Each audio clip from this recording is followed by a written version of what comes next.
Comme un appel au secours, ce restaurant affiche sur sa façade son besoin de personnel. Car depuis la crise sanitaire, un tiers des employés n'est pas revenu.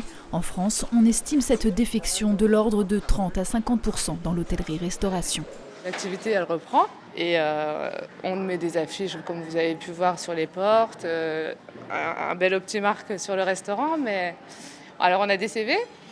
J'ai eu des CV, je devais avoir 2 entretiens ce matin, des personnes ne viennent même pas, donc c'est vrai que c'est compliqué.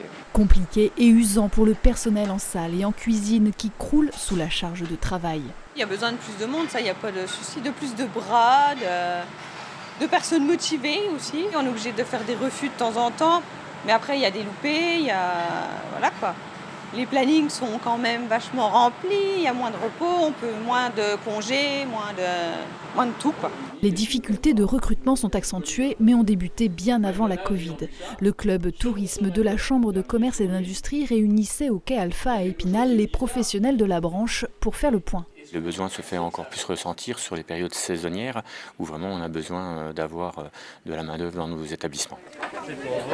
En l'absence de mutation profonde du secteur, 10% des établissements pourraient finir par mettre la clé sous la porte. Il faudrait freiner le turnover qui atteindrait 72%, entraînant surcoût pour le restaurateur et perte de savoir-faire. Je pense que le problème n'est pas à 100% sur les salaires, le problème n'est pas là. Le problème est dans la reconnaissance qu'on peut avoir du travail effectué, dans le fait de donner des responsabilités aux gens qui travaillent en salle, de les reconnaître, de les considérer. La mutation du marché du travail s'est accélérée. C'est aujourd'hui de plus en plus à l'employeur de s'adapter en acceptant des contrats flexibles, du temps de travail choisi plutôt qu'imposé. Des salariés feignants, pas forcément, mais 2/3 des jeunes sortant des lycées professionnels abandonnent dans les 3 ans. Pour motiver les jeunes, il faut déjà réussir à les faire rêver. Ça, c'est déjà une chose. Et c'est un métier où on peut rêver parce que les perspectives sont énormes. Elles sont énormes en termes de formation, elles sont énormes en termes de débouchés, que ce soit en national, enfin régional, national, international.